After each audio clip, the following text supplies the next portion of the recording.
three relate to children. The fourth one relates to poo. So you would show up at someone's house for a birthday with like 20 Nerf guns. Like Nerf guns. I bought a book because they found me on the internet because they know my type of humor, called These Big Nuts. You say that, but I do remember us giving someone else a challenge and they came up with a story. But it was exactly the same story. Yeah, because they just changed the nuts for... It was a donkey. Sister's boyfriend got my dad this for Christmas. A couple episodes ago, I gave you a bunch of ideas that if you were watching and if you pulled them off, you'd make a lot of money, but you'd be rich by now, right? Should you have listened to my ideas? I've got another 4 for you. Okay. I'm going to present them, pitch them to you. You let me know what you think. Okay. I'm looking forward to this. The premise of these ideas is you should be able to do these ideas in a weekend. Right. Number one. You may incorporate some AI to help you along the way. Good. And they don't require a heavy amount of investment to kick off. All right. I love that. I love it. So, in theory, this is one of those where after you've kind of like made your money, you can make one of those videos like, hey, here's my Lamborghini, and like this is how I did it. This will get you the Lamborghini. This will get you the Lamborghini. Okay. All right. Now, word of warning. First, there's 4 of them. The first 3 relate to children. The fourth one relates to poo. Okay. All right. So, let's go. Idea number 1. Reinvent common loan games. Okay? Just give them a new angle and pitch them to kids. All right? Plagiarize. Sell to kids. Okay, so here's the idea. So a couple weeks ago, we needed to entertain my kids. And so what we did is we bought kids Uno.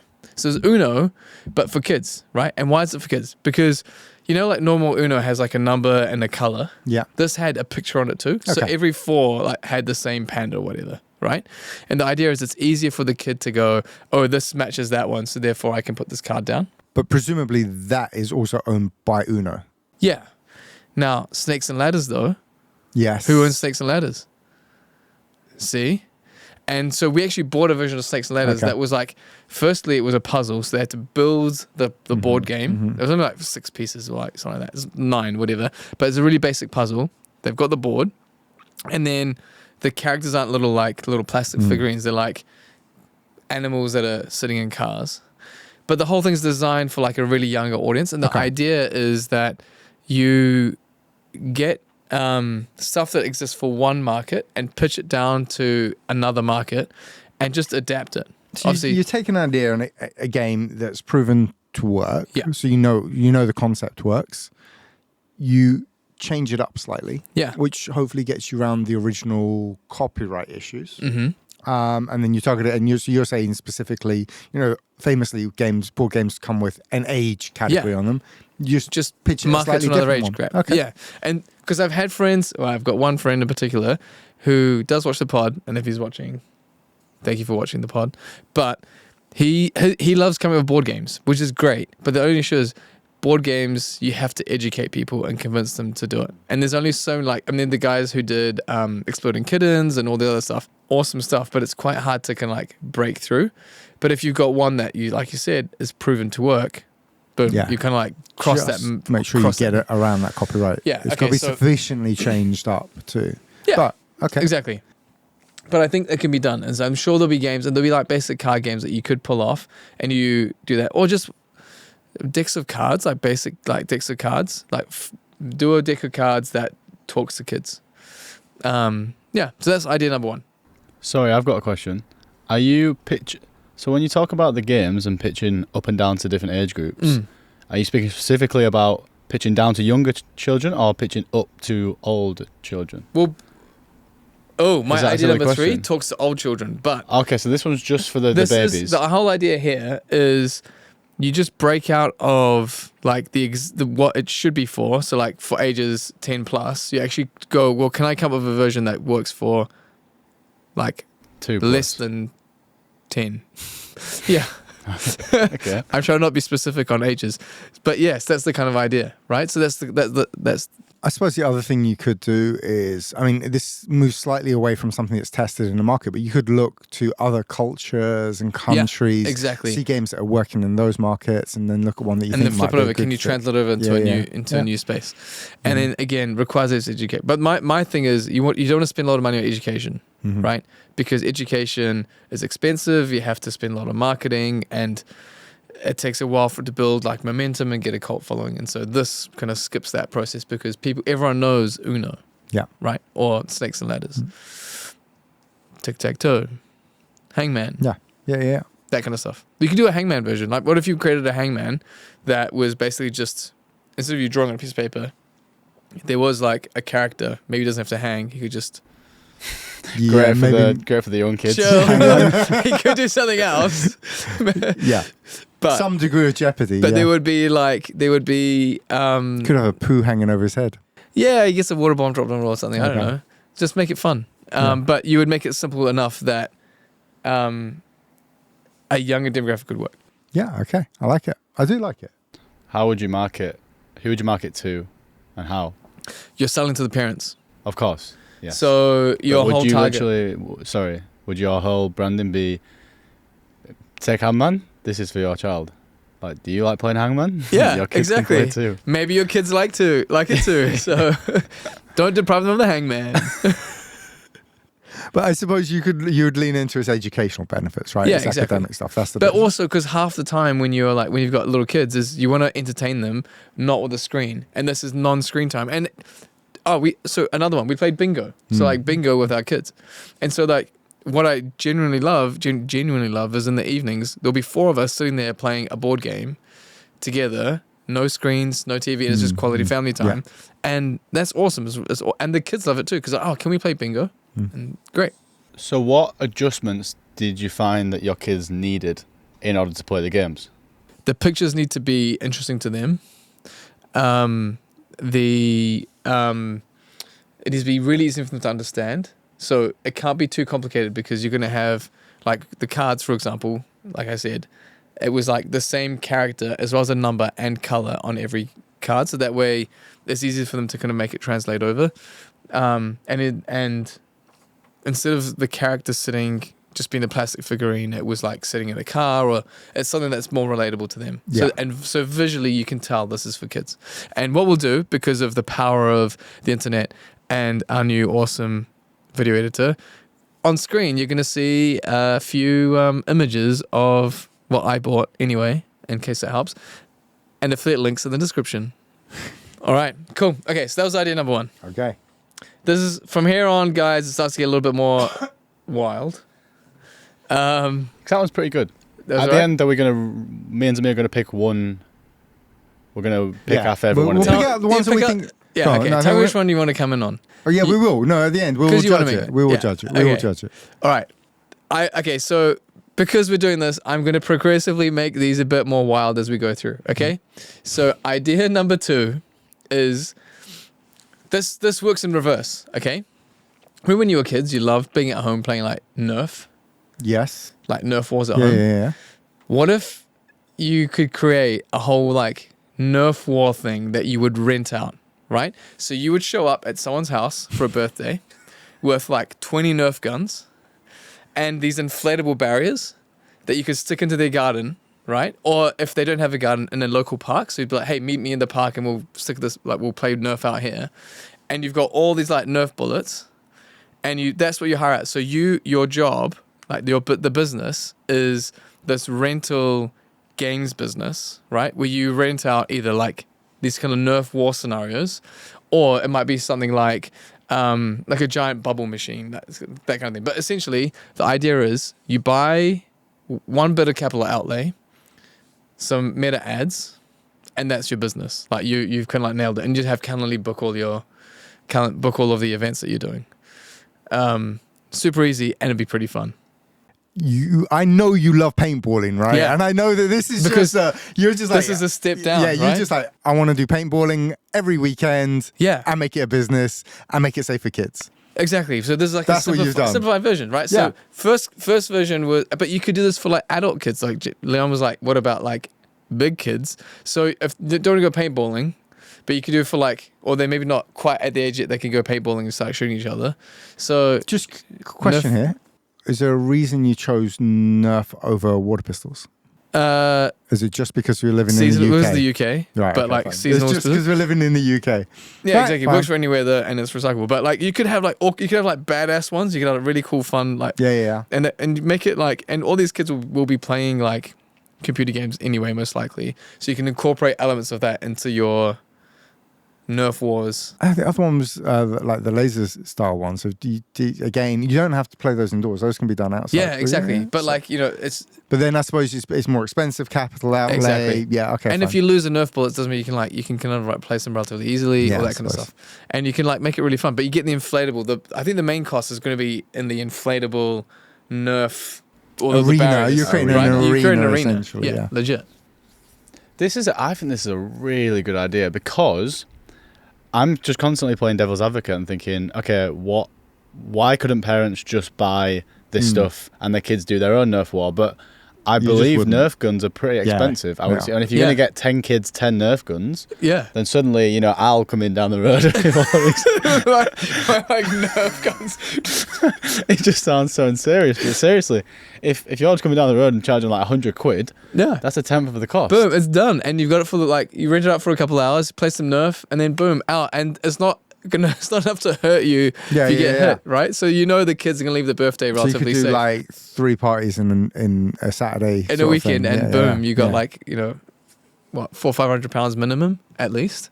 You could probably charge more. I reckon you could charge about £300-400 for I think like a Nerf Wars weekend. With the whole like setup. Yeah. For an hour. Boom, and you've probably paid for the whole thing in 1 weekend. I mean, that would be what your intention. I mean, that's how you should do a business. It should be like my first weekend pays for all my capital outlay, and then after that, it's all profit. Yeah, well, it's all gravy. Time, but then eventually, the way you scale that, then you start hiring these like teenagers to run it, and they're gonna have just as much fun with it. Pay for really good liability insurance. Yeah, exactly. My friends actually do something similar. So their family business is, I don't know if I can drop the name of it, but they basically run like a soft play, and all they do is hire out the local parish, I don't know if it's like a parish church or something like that. Mm-hmm. They hire it out. The costs are minimal. They just pull out all the gear, and they have all the like, little kids in come and play soft play. Kind of similar. Exactly. And they've made a whole like business. My rolling friends into local neighborhoods in Surrey. So they're clearly doing quite well out of it. I think that's actually a fair point, because you wouldn't actually, this could also be done indoors, so you could hire out little local halls and things like that. Yeah, low cost, especially if it's like, I don't know, was it council/government owned buildings? Yeah. Who owns churches? Plenty of those community centres around, and church halls. So, all right, so that was idea number 2. Okay, I cannot pick any holes in that. Really, I'll be honest with you. You guys are liking this one? Okay. Yeah, I think the second idea for me is my favourite one so far. All right. Okay. The only thing I'm thinking is you'd have to get kids in your ads. I reckon the hardest part would be to get the kid. Like you'd have to hire kids. AI those babies. He's got a point. AI them. Literally. But is it good enough for that yet? Yeah, it is. Yeah, you just get to sign a little waiver, like I get to put your child all over the internet. But you know what I mean? You just get, just AI the whole thing. Yeah, it'd be great. I do have. I'll come back to it at the end. There is a reason why the first idea might be better in general. Okay. But, well, hey, there's still 2 more of these little kitties. Let's see what else is. All right. Idea number 3. This is okay. So we went from like taking older games for like younger kids. Mm-hmm. Now we're gonna go in reverse. Okay. You take kids' books, but you turn them to adults' kids' books. Okay? Now, a couple weeks ago, a bit more actually, I bought a book because they found me on the internet because they know my type of humor, called These Big Nuts. Yeah, I know the book. You have shown me. We're going to show this on screen. I'm sure David will figure out how to do this. And I'm going to send, again, there'll be a link in the description should you be interested. And the whole idea of this is to create a bunch of books that are just funny, right? You're doing this for pure entertainment value. Yeah. So These Big Nuts tells you the deep story of a squirrel called D, who has 2 big acorns. Yes. And his interactions with his friend, who likes His big acorns. Big acorns. Yeah. So that's the idea. Yeah. That's the basic premise. But coming up with these ideas is not very... Leon is just cracking up in the background.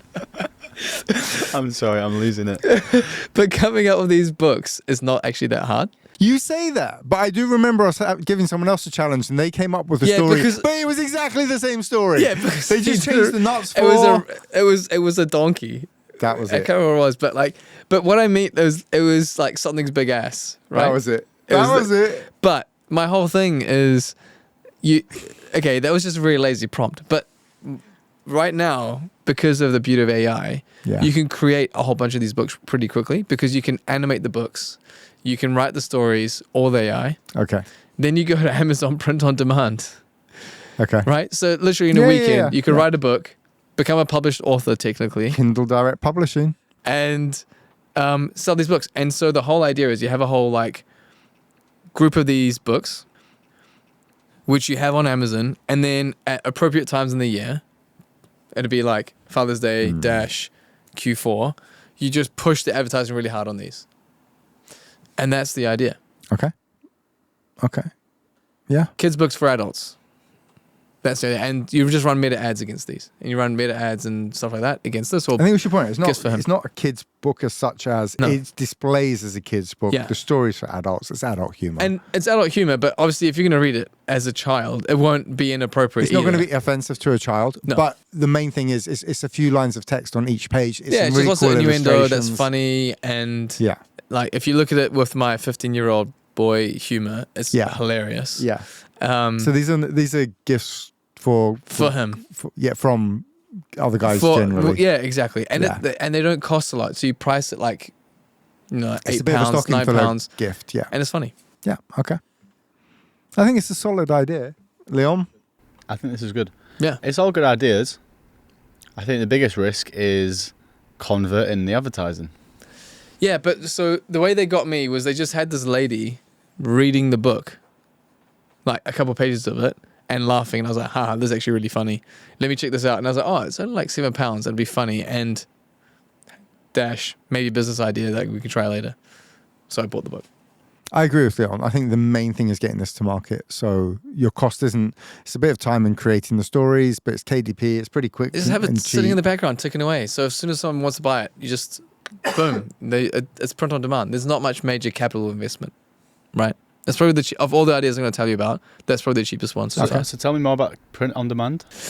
So what you do is you license it to Amazon. So it goes onto Amazon, and as people order it, Amazon prints it for you and sends it out to the customer. So you're not having to print for a run of like 100 books or 1,000 books. Or find a publisher to publish it for you. How do you get to be licensed by Amazon? This is me that's going to answer that question. So if you go to Kindle Direct Publishing, then that will step you through the process. Really straightforward process. It's an account like a Seller Central account, essentially. So you don't have to be approved? No, you just set an account up and you upload your book, your illustrations, your content, and Amazon will then list it with its own ISBN number. So you would write the book with AI? Yeah, you write the book with AI, illustrate it with AI. Does AI own that content? No, because so what happens? So with a lot of licensing on AI, you are able to use it, but you can't stop other people from using it as well. Okay, that was idea number 3. Now idea number 4. This has happened to everybody, though you may deny it. Okay. This is to do with poo, right? This is to do with bodily functions. Okay. So on how many occasions or how many times have you been somewhere, you need to use the bathroom, but you are worried about the smell you're going to leave behind? Okay. Right? It's maybe like your first date, you're at somewhere where there's like no air ventilation. Okay. Maybe you are at your like job interview and you're like, or whatever scenario it's going to be. There's going to be a scenario where... I'm curious what the solution is going to be. So there's this powder you can get that you pour on top of the toilet, like this foam. And what it does is it keeps the stink down. So stuff goes down the toilet, but the stink doesn't come out. So you're safe. But you flush the toilet, right? Yeah, but the smell's not there. Because half the problem, I mean, you're gonna flush the toilet anyway when you're on the. Okay, so wait a second, just so I understand, when does the powder go into the toilet? Before you do your business. So before you do your business, you load up the toilet bowl with this powder. With the powder, then you foams up. Do your business. Do your business. It disappears into the foam. Goes in the foam. And it doesn't leave a smell. Yeah. Have you tried this? No. I haven't procured any. I'm going to procure some. Are you imagining this foam or you know it exists? No, I know it exists. I'm 100% sure this product exists. The foam made of? I don't know. I didn't make it. But my feeling is this is a product. This is legit. I feel like here's how I know it may not land for you guys because there's 3 guys in this room. But I bet you if there are women in the room, they would be like, yes, I'm all over this. This is great. If there's women listening, I can see where is the demand for it. I'm 100%. just questioning you on if this product actually does the tech work? Yeah, the tech 100% works. Do you remember a few years ago there's that company called Dollar Shave Club? Yeah, I remember that. Yeah. I think they created a second product that was like similar to this. It was like something you put on the toilet, and then when you did your business, it didn't stink. Okay. This technology exists. Okay. We can take a person to the moon. We can make your poo not stink. Yeah. Okay. And that's the idea. Idea number 4. I've got a funny story about this. Tell me. Or tell everybody. You can already get pretty much this product, but in drops. So the reason I know that is my sister's boyfriend got my dad this for Christmas. don't ask me why, but it was called like. What a great gift to get your potential father-in-law. It was called Loo Drops. It's by Loo Maintenance by a company called Lazy Earth. We'll put it on screen. I love those names. That's going to come on screen and affiliate links in the description. And it's literally just these it's like a little pipette bottle thing. Yeah. And you just drop a few drops after you've been in the toilet, and it's amazing. I was going to say, you tried it. Well, I haven't tried it, but I've walked into the bathroom after it's been tried. And, I've been pleasantly surprised by my experience in the bathroom. There you go. Technology works. Yeah, there you go. So all boyfriends for your father-in-laws or future father-in-laws. Girlfriends? Or girlfriends or anyone who has found themselves in a sticky situation. Getting this one for the girlfriends would be maybe too much messaging. Yeah, but anyway, that's the idea number 4. Again soon. Yeah. That's idea number 4. Okay. So yeah, I reckon you could pull all these off in the weekend. You could build the sites for all of these in a weekend. You could build the marketing campaigns for them, get it all together, and you're good. All right. So here's my first thought. Actually, I think all 4 of them have some degree of viability.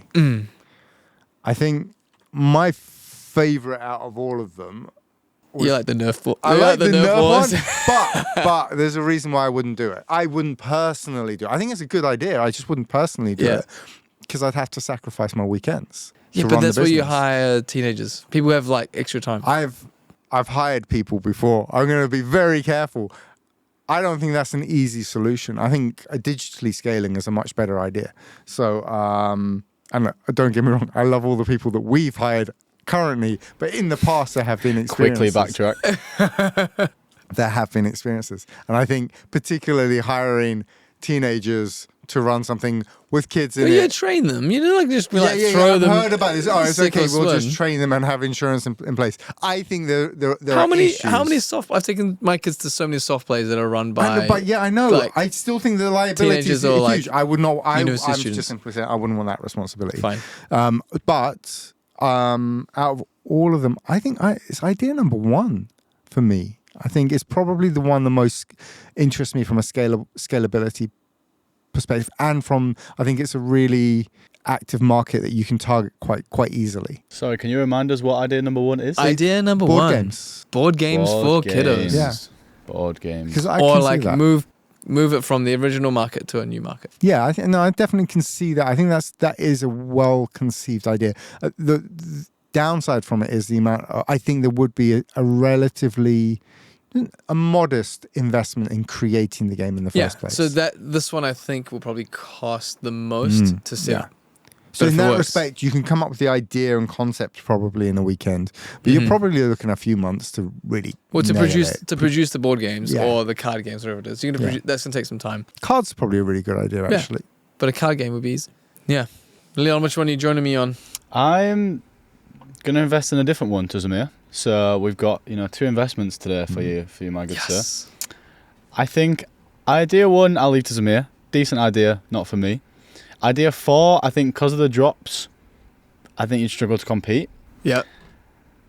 I think I'll go for idea 3, which is the ebooks. I'm actually sitting here thinking, wow, I should do that.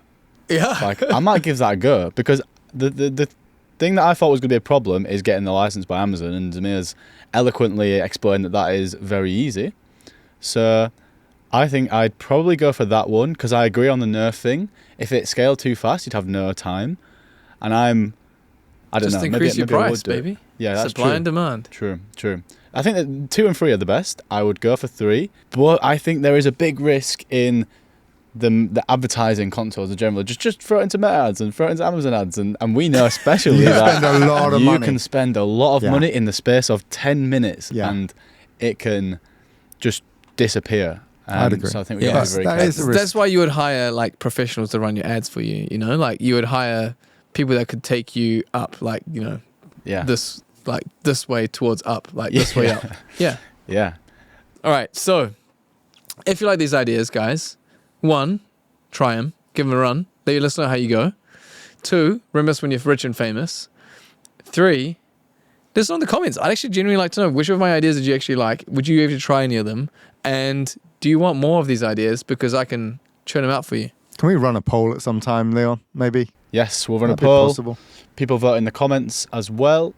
People drop their own ideas in the comments. I'd love to know your ideas. This is a 2-way conversation. Yes, but don't please, be selfish. Nobody take idea 3, because let me get there first. And give me like a few months, because I'm busy, Cool. Alrighty. That's us. One love. Peace out. One love.